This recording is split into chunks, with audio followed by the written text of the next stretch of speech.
같이 사도신경으로 신앙 고백하심으로 1월 둘째 주 14일 주일 낮 예배를 하나님 앞에 드립니다. 나는 전능하신 아버지 하나님, 천지의 창조주를 믿습니다. 나는 그의 유일하신 아들, 우리 주 예수 그리스도를 믿습니다.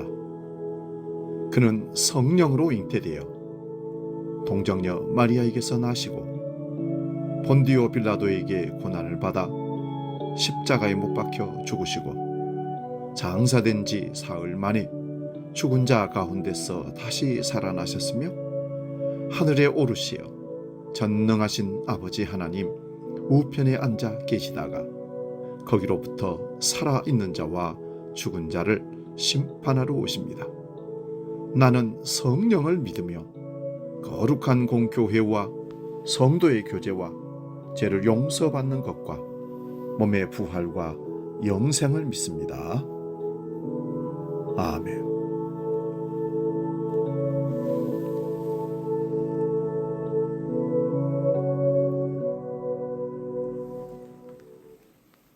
찬송가 369장 죄짐 맡은 우리 구주 함께 찬송합니다.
오늘 우리에게 주시는 하나님 말씀은 구약성경 출애굽기 32장 9절에서 14절까지 말씀입니다. 구약성경 131면에 있습니다. 제가 이 말씀을 봉독할 때에 살아계신 하나님의 음성을 들을 수 있기 바랍니다. 출애굽기 32장 9절에서 14절 지금 봉독합니다. 여호와께서 또 모세에게 이르시되 내가 이 백성을 보니 목이 뻣뻣한 백성이로다. 그런즉 내가 하는 대로 두라. 내가 그들에게 진노하여 그들을 진멸하고 너를 큰 나라가 되게 하리라.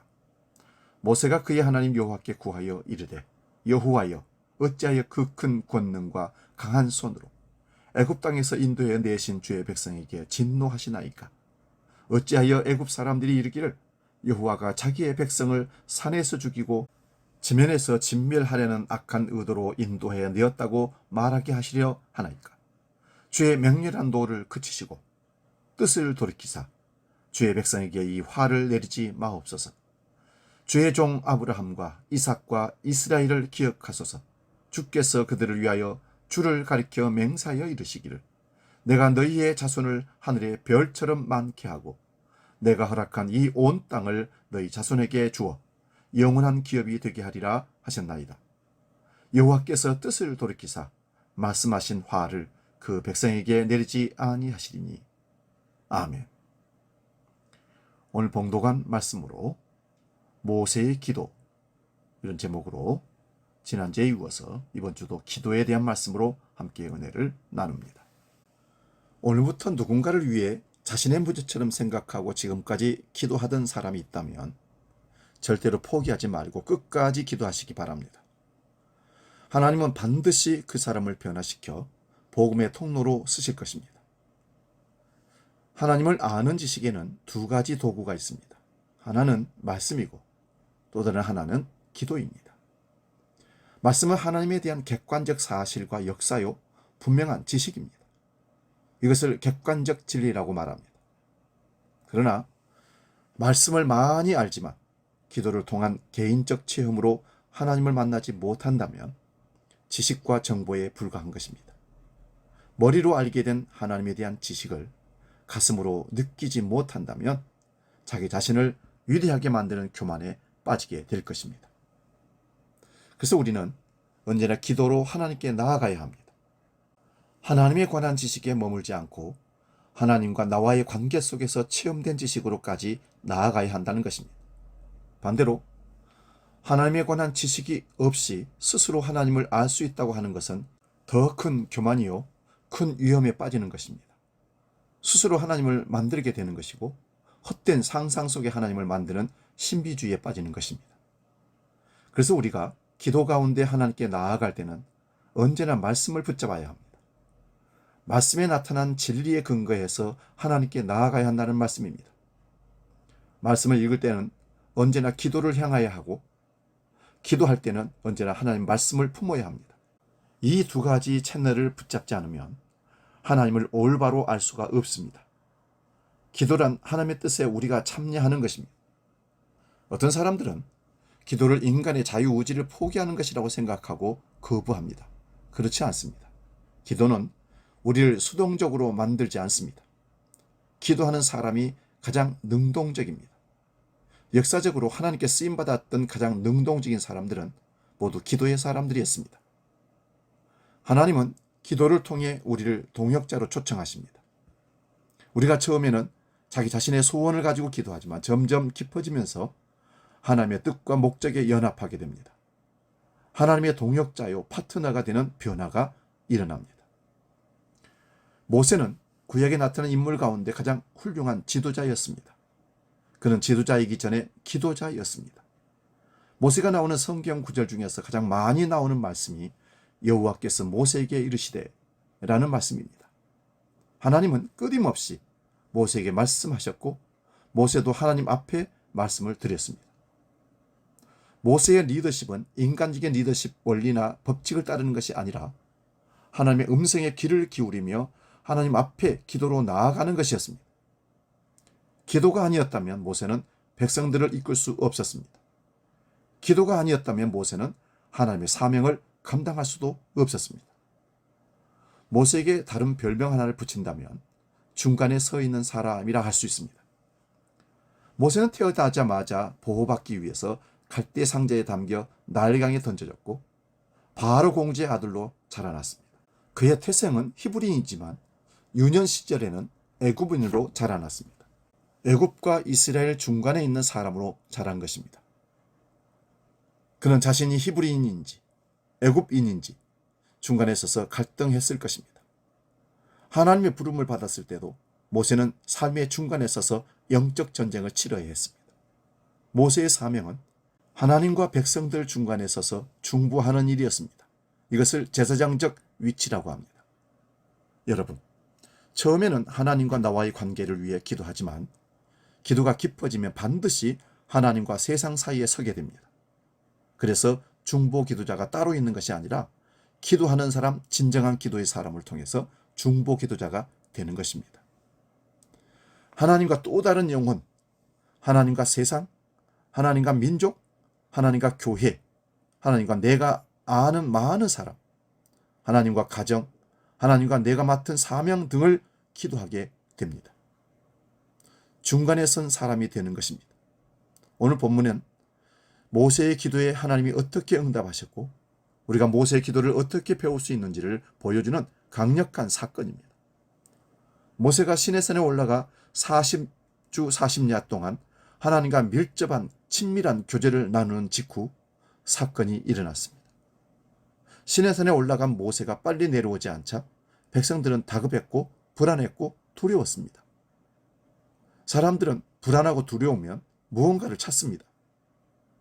우리가 성령 안에 있을 때 불안하면 하나님께 나아가 기도하고 말씀을 보게 됩니다. 그러나 성령 안에 있지 않을 때 불안하고 두려우면 세상의 헛된 것들을 찾아다닙니다. 이스라엘 백성들은 불안해지자 속히 하나님을 대신할 신을 아론에게 요청해서 만들어 달라고 한 것입니다. 그래서 만들어진 것이 금송아지 사건이었던 것입니다.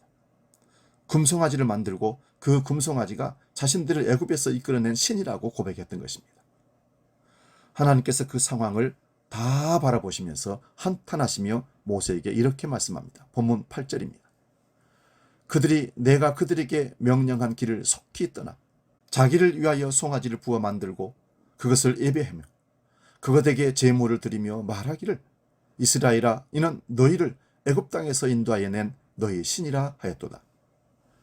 세상에 많은 사건이 있지만 가장 끔찍한 사건은 인간이 만든 어떤 것을 하나님처럼 숭배하는 사건입니다. 인간이 하나님을 경배하지 않으면 다른 어떤 것을 반드시 경배하게 됩니다. 나는 하나님도 섬기지 않지만 우상도 섬기지 않습니다 라고 말하는 사람들이 덜어 있습니다. 그러나 하나님을 경배하지 않으면 반드시 무언가를 경배하게 된다는 것입니다. 자기 자신을 경배하든 다른 물질을 경배하든 다른 어떤 것들을 경배한다는 말씀입니다. 이스라엘 백성들이 하나님에 대한 경배를 잃어버렸을 때 그들은 금송아지를 만들어 이것이 우리를 애굽에서 이끌어내신 신이라고 주장했던 것입니다. 하나님께서 그것을 보고 진노하셨습니다. 백성들과의 관계를 끊고 그들을 진멸하시겠다는 계획을 모세에게 알려주었습니다. 본문 9절 10절입니다. 여호와께서 또 모세에게 이르시되 내가 이 백성을 보니 목이 뻣뻣한 백성이로다. 그런즉 내가 하는 대로 두라. 내가 그들에게 진노하여 그들을 진멸하고 너를 큰 나라가 되게 하리라. 이스라엘 백성들에게는 나쁜 소식이지만 모세에게는 좋은 기회입니다. 이때 사탄이 틀림없이 모세에게 이렇게 속삭였을 것입니다. 모세야, 지금이 기회다. 그동안 백성들 때문에 고생 많았지. 이제 너는 아브람보다 훌륭한 민족의 시조가 되는 거야. 얼마나 좋니? 네가 먼저 하겠다고 한 것이 아니라 하나님께서 하겠다고 하셨으니 너는 그저 네라고만 하면 돼. 하나님께서 진멸받아 마땅한 백성들을 진멸하는 것은 의로우신 것입니다. 하나님께서 모세를 통해 새로운 민족을 시작하겠다는 계획에 누가 감히 반대하겠습니까? 반대할 이유가 전혀 없습니다. 저와 여러분이 모세였다고 한번 상상해 보시기 바랍니다. 우리는 우리를 낮추시는 하나님께는 잘 순종하지 않는데 우리를 높이시는 하나님께는 너무 잘 순종을 합니다. 여기서 모세의 기도가 얼마나 훌륭한지를 우리는 알 수 있습니다. 여러분, 만약 모세의 입장에서 하나님 말씀을 들었다면 어떻게 행동할 것인지 한번 묵상해 보시기 바랍니다. 그래야 이 기도를 배울 수가 있습니다. 그러나 모세는 그 하나님 여호와께 빌면서 이렇게 기도합니다. 본문 11절에서 13절입니다. 좀 깁니다마는 경청하시기 바랍니다. 모세가 그의 하나님 여호와께 구하여 이르되 여호와여 어찌하여 그 큰 권능과 강한 손으로 애굽 땅에서 인도하여 내신 주의 백성에게 진노하시나이까? 어찌하여 애굽 사람들이 이르기를 여호와가 자기의 백성을 산에서 죽이고 지면에서 진멸하는 악한 의도로 인도해 내었다고 말하게 하려 하나이까? 주의 맹렬한 노를 그치시고 뜻을 돌이키사 주의 백성에게 이 화를 내리지 마옵소서. 주의 종 아브라함과 이삭과 이스라엘을 기억하소서. 주께서 그들을 위하여 주를 가리켜 맹세하여 이르기를 내가 너희의 자손을 하늘의 별처럼 많게 하고 내가 허락한 이 온 땅을 너희의 자손에게 주어 영원한 기업이 되게 하리라 하였나이다. 아멘. 모세는 하나님 말씀에 순응하지 않았습니다. 담대하게 반대 의견을 피력했습니다. 자기 백성들을 용서해달라고 담대하게 말했습니다. 모세가 어떤 대상에게 임한 하나님의 진노를 거둬달라고 기도한 것은 이번이 처음이 아닙니다. 자신의 누이 미리암이 모세를 질투했을 때 하나님께서 나병을 그에게 걸리게 했습니다. 그때 모세는 용서해달라고 간구했습니다. 하나님께서 그 기도를 들어주셨습니다. 모세가 이렇게 간구할 수 있었던 이유는 그가 율법을 받았던 사람이요 하나님은 소멸하는 불의심을 알았기 때문입니다. 하나님의 거룩하심이 얼마나 두려운지를 알았기 때문입니다. 하나님이 얼마나 엄정하시고 죄를 미워하시고 의로우신 분인지를 모세는 잘 알았기 때문입니다. 모세는 백성들이 진멸되어야 마땅하다는 것도 잘 알았습니다. 그럼에도 불구하고 모세가 기도할 수 있었던 것은 희망과 믿음 때문이었습니다. 우리도 진멸될 수밖에 없는 상황에서 동일한 원리를 붙잡으면 하나님의 진노가 거둬질 수 있습니다. 이 말씀에는 세 가지 원리가 있습니다. 첫 번째 원리는 모세는 하나님의 의로우심에 대항한 것이 아닙니다. 하나님의 모든 판단을 인정했습니다. 그럼에도 불구하고 우리가 구할 수 있는 것은 하나님의 긍휼입니다. 모세는 하나님의 긍휼하심에 호소하고 있는 것입니다. 하나님의 긍휼을 구하는 모세는 자신이 마치 하나님과 맞설 수 있는 힘이 있는 것처럼 말하는 것이 아닙니다. 모세는 자기 민족과 자신을 동일시하고 도리어 자신이 죽고 민족을 살리는 심정으로 하나님께 구하고 있는 것입니다. 본문 31절 32절 말씀 봅니다. 모세가 여호와께로 다시 나아가 여짜오되 슬프도소이다. 이 백성이 자기들을 위하여 금신을 만들어 싸우니 큰 죄를 범하였나이다. 그러나 이제 그들의 죄를 사하시옵소서. 그렇지 아니하시면 원하건대 주께서 기록하신 책에서 내 이름을 지워버려 주옵소서. 자신의 생명을 드리는 것입니다. 하나님의 마음을 움직일 수 있는 긍휼을 구하는 기도는 하나님과 맞서는 것이 아닙니다. 하나님의 긍휼이 무엇입니까? 의로우신 하나님께서 판단하셔서 마땅히 임할 진노가 면제되는 것이 긍휼입니다. 은혜는 무엇입니까? 정반대입니다. 받을 자격이 없는 자에게 베풀어지는 것이 하나님의 은혜입니다. 하나님은 은혜와 긍휼이 풍성하신 분이십니다. 그래서 우리는 마땅히 받아야 할 대가가 있더라도 마땅히 징벌받아야 하는 상황일지라도 하나님의 긍휼을 구해야 합니다. 다윗이 간음하고 살인을 저지르고 나서 하나님께 가장 먼저 주여 나를 긍휼히 여겨 주옵소서라고 간구했습니다. 이것은 내가 마땅히 하나님께 진노를 받아야 하지만 나를 불쌍히 여겨주시고 용서해 주시옵소서라는 뜻입니다. 긍휼은 하나님의 의로우심을 부정하지 않고도 구할 수 있습니다. 모세가 어떻게 하나님의 긍휼을 구할 희망을 발견했습니까? 본문 10절을 보면 하나님께서 내가 하는 대로 두라 하셨기 때문입니다. 주석가 젠센이란 사람은 이 말씀을 이렇게 해석합니다. 이것은 모세의 기도에 대한 초청이다. 그리고 하나님의 결정에 숨어있는 작은 희망의 틈이다 라고 해석합니다. 사랑하는 여러분, 누군가 화를 내면서 여러분에게 나 말리지 말라고 말했다면 한번 생각해 보십시오. 그러면 어떻게 해야 합니까? 그 말 자체가 말려달라는 뜻입니다. 작은 틈을 주었기 때문에 하나님은 모세에게 아무런 계획을 말씀하지 않고 행하실 수 있는 분입니다. 그런데 왜 이 말씀을 하셨을까요? 하나님의 긍휼을 베풀 수 있는 작은 틈으로 초청하시는 것입니다. 하나님의 마음을 움직이는 기도의 첫 번째 원칙은 하나님의 심정으로 긍휼을 구하는 것입니다. 하나님은 긍휼을 구하는 기도를 기뻐하십니다. 하나님의 긍휼이 어떤 것인지를 깨닫고 하나님의 의로우심을 인정하고 하나님의 판단이 옳다고 받아들이고 그럼에도 불구하고 하나님의 긍휼을 구하는 기도를 외면하지 않으십니다. 두 번째 원리는 모세는 하나님의 이름에 합당한 영광을 구하며 호소했습니다. 하나님, 왜 애굽 사람들이 너희 하나님이 그들을 산에서 죽이고 지면에서 쓸어버릴 생각으로 끌고 갔구나 하게 하십니까? 그러니 주의 무서운 진노를 돌이키시고 주의 백성들에게 재앙을 내리지 말아 주십시오.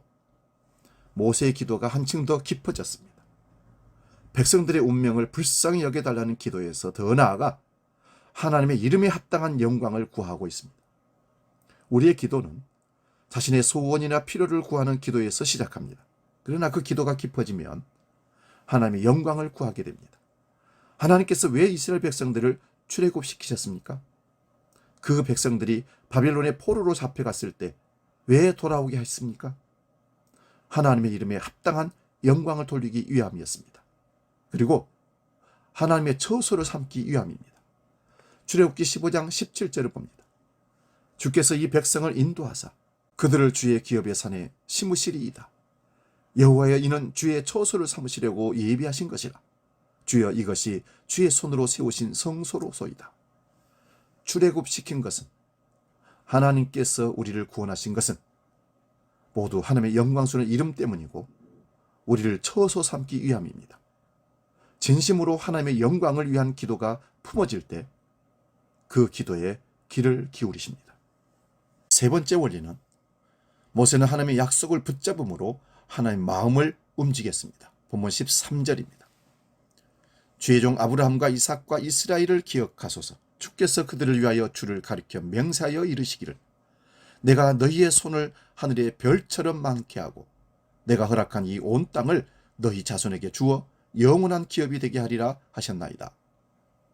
모세는 하나님께서 아브라함, 이삭, 야곱에게 주신 언약을 붙잡고 호소했습니다. 하나님께서 그것을 기억하지 못해서 일한 것이 결코 아닙니다. 하나님은 전지전능하시며 의로우시기에 약속하신 것을 새로운 약속으로 바꾸셔도 의로우심이 전혀 손상되지 않으십니다. 그럼에도 불구하고 과거에 하나님께서 하신 약속을 붙잡을 때 그 약속 가운데 들어오는 모든 사람들을 보호하십니다. 이것이 성경에 나타난 놀라운 비밀입니다.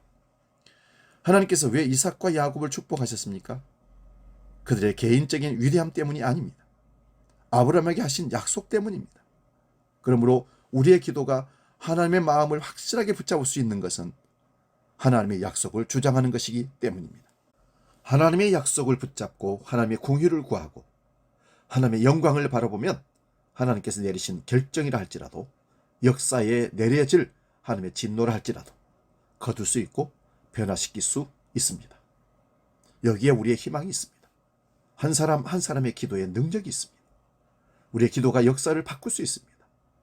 역사의 운명은 지도자들에 의해서 결정되는 것이 결코 아닙니다. 역사의 운명은 믿는 이들의 기도에 달려 있습니다. 그래서 기도가 중요합니다. 충분한 기도는 역사를 바꿉니다. 충분한 기도 속에 행동해야 합니다. 기도 없는 행동은 역사에 휘말려 갈 뿐입니다. 본문 14절을 다시 봅니다.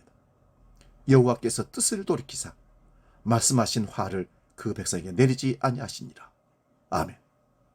하나님께서 의로우신 결정을 바꿀 수 있는 것은 하나님의 긍휼의 영광 약속입니다. 하나님은 우리와의 관계를 소중하게 여기십니다.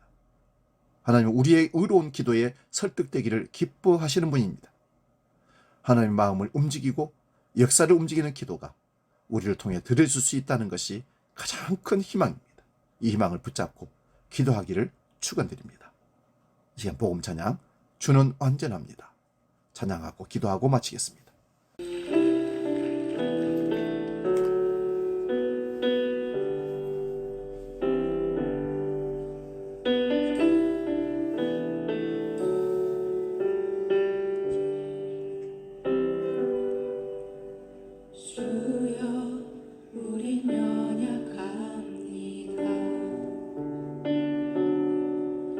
우린 오늘을 힘겨워합니다.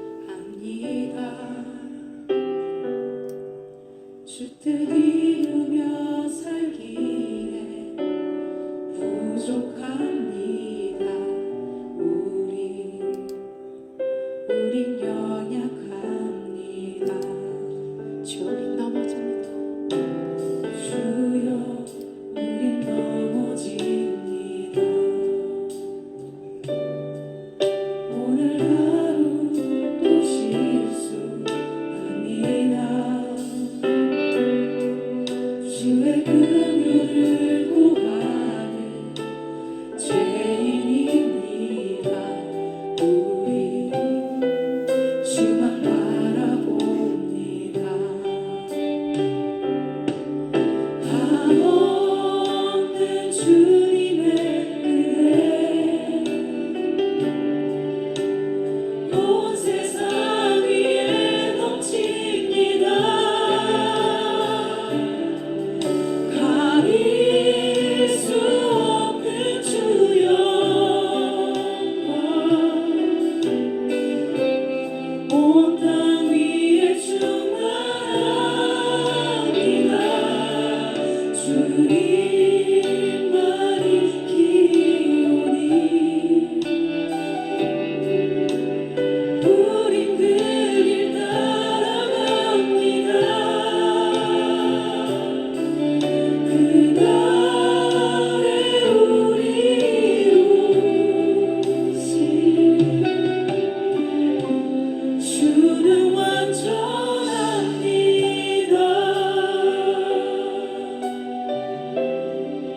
주 우린 연약합니다. 주여 우린 연약합니다.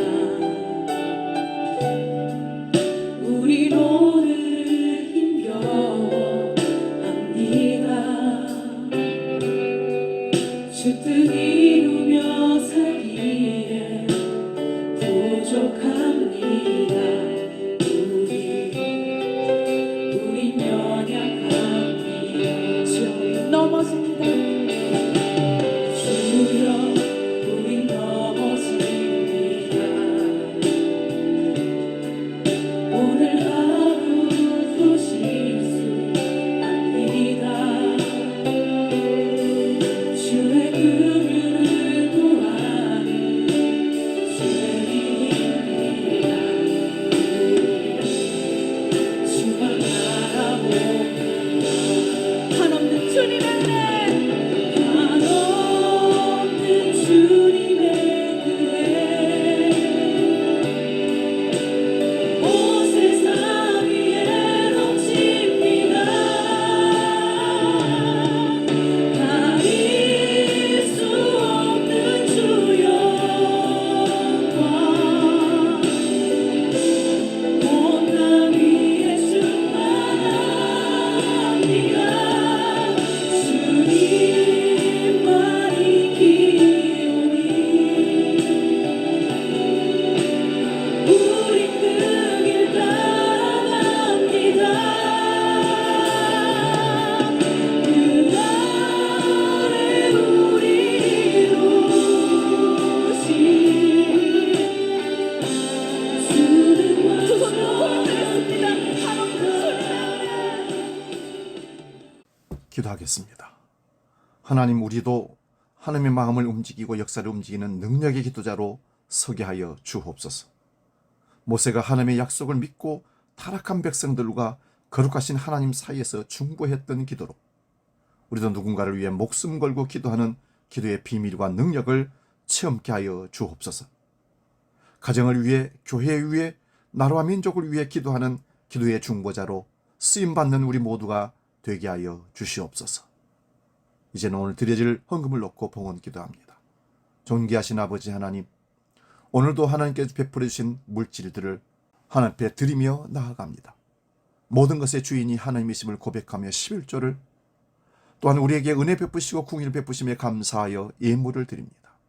주정헌금을, 사명을 깨닫고 선교헌금을, 건축예물을, 일편번제를 드리오니 주님 흠량하셔서 생명 살린 일들 속에 주의 사명이 흘려보내지는 아름다운 물질로 쓰임받게 하여 주시옵소서.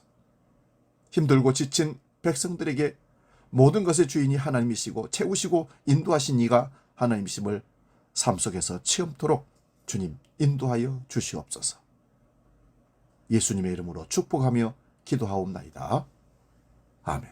찬송가 317장 내 주 예수 주신 은혜 찬송하며 봉헌하겠습니다.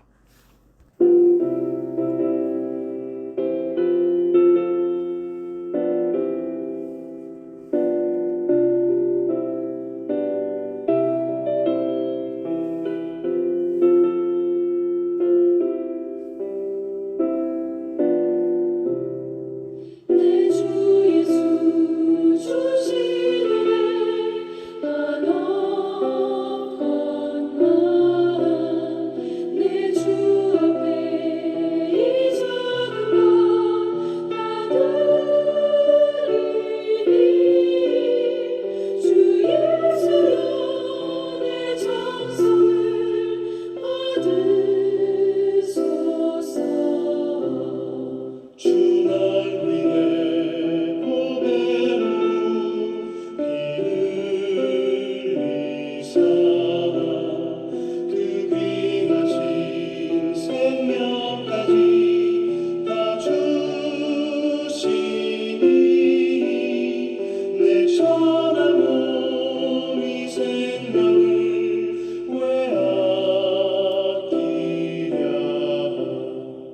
이어서 교회 소식 안내합니다. 주보를 참고하시기 바랍니다.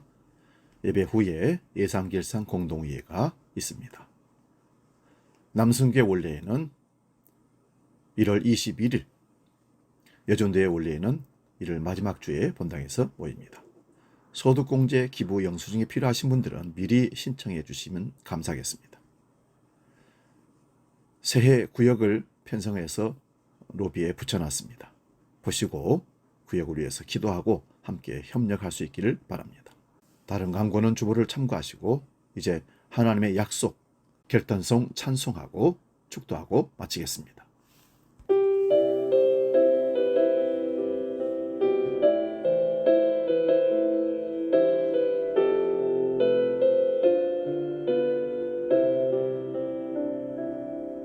여호와는 너에게 복을 주시기를 원하며 너를 지키시기를 원하시며 여호와는 그 얼굴을 너를 향하여 드사 은혜와 평강 주시기 원하노라. 여호와는 너에게 복을 주시기를 원하며 너를 지키시기를 원하시며 여호와는 그 얼굴을 너를 향하여 드사 은혜와 평강 주시기 원하노라. 너를 보배롭고 존귀하게 여기시는 하나님이 내 삶 속에서 이 약속을 신실하게 이루시리.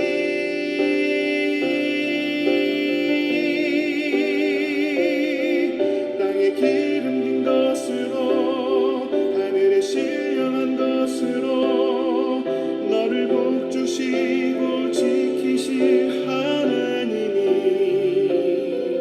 너의 영혼 잘 되도록 은혜 베푸시며 평강으로 인도하시리. 이제는 모세의 기도를 통해 우리도 중보의 기도자로 쓰임받기를 결단하고 세상으로 나아가는 모든 주의 백성들 머리 위에 지금은 우리 주 예수 그리스도의 은혜와 아버지의 크신 사랑과 성령님의 감동, 교제, 역사 충만케 하심이 영원히 함께 하시기를 간절히 축원하옵나이다. 아멘.